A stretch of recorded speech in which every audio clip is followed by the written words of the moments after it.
दोस्तों नमस्कार। मैं मुकेश सुदैनिया काफी समय से आप लोगों से दूर था, परंतु पुनः आपके सामने हाजिर हूं।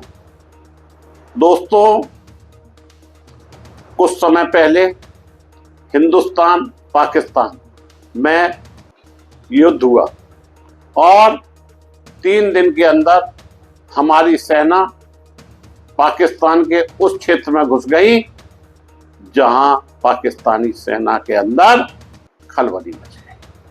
हमारी सेना ने जो कर दिखाया उससे निश्चित रूप से पाकिस्तान के हौसले पस्त हुए, परंतु धर्म की लड़ाई जो सदैव आड़े आती रही और ऐसा ही कुछ इस बार देखने को मिला, जहां सोफिया कुरैशी जो कि सेना में कर्नल के पद पर है, उनकी 4th पीढ़ी मतलब 4 पीढ़ी इस सेना को समर्पित रही है।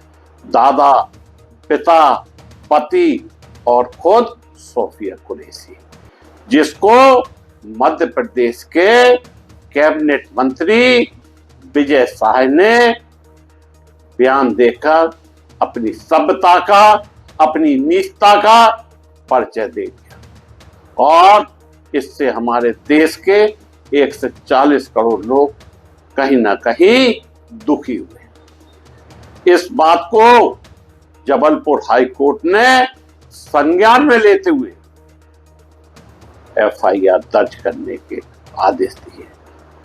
FIR दर्ज करने के आदेश ही नहीं, 4 घंटे के अंदर मध्य प्रदेश के DGP को कहा कि FIR दर्ज कर मुझे सूचित करें। जैसे ही उनकी FIR दर्ज हुई और हाई कोर्ट का जो हथौड़ा चला उससे बिलबिलाकर वो सुप्रीम कोर्ट पहुंच गए। हालांकि सुप्रीम कोर्ट ने अभी उन्हें किसी भी तरह की कोई रियायत नहीं दी है।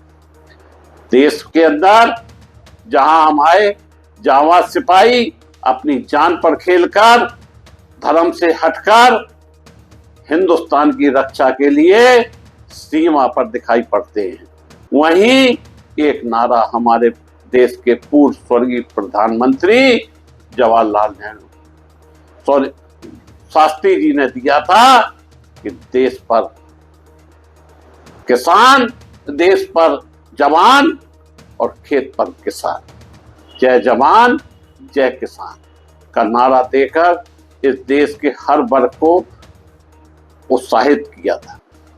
इंदिरा गांधी ने सन 1971 का युद्ध में पाकिस्तान को उसी की भाषा में जवाब दिया था, परंतु हमारे देश के प्रधानमंत्री श्री नरेंद्र मोदी जी, जिन्होंने ट्रंप के कहने पर सीज फायर कर दिया, या फिर अमेरिका के राष्ट्रपति डोनाल्ड ट्रंप की यह चाल रही है, इसका श्रेय अमेरिका के राष्ट्रपति लेना चाहते हैं। हमारा देश इतना कमजोर नहीं है कि देश को तीसरे देश की जरूरत पड़े। आज हमारी सेना संसार की सबसे हौसले वाली सेना माना जाता है और यही कारण है कि पाकिस्तान की औकात याद दिला दी गई है।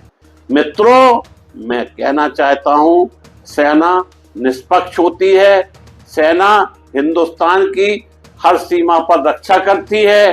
एक क्या कई अगर पाकिस्तान भी खड़े हो जाएंगे तो हमारी सेना उन्हें चकनाचूर करने में सामर्थ्य रखती है, परंतु जिस तरह की धर्म की राजनीति चलकर मध्य प्रदेश के मंत्री ने अपना बयान देकर यह स्पष्ट कर दिया कि उनकी अपनी कितनी शिक्षा है, क्या योग्यता है, जबकि वो 7 बार के विधायक रह चुके हैं। दोस्तों, अगर सरकारें ऐसी ही चलती रही तो देश के अंदर धर्म की राजनीति में कब तक लोग आगे बढ़ेंगे, यह एक बड़ा सवाल है।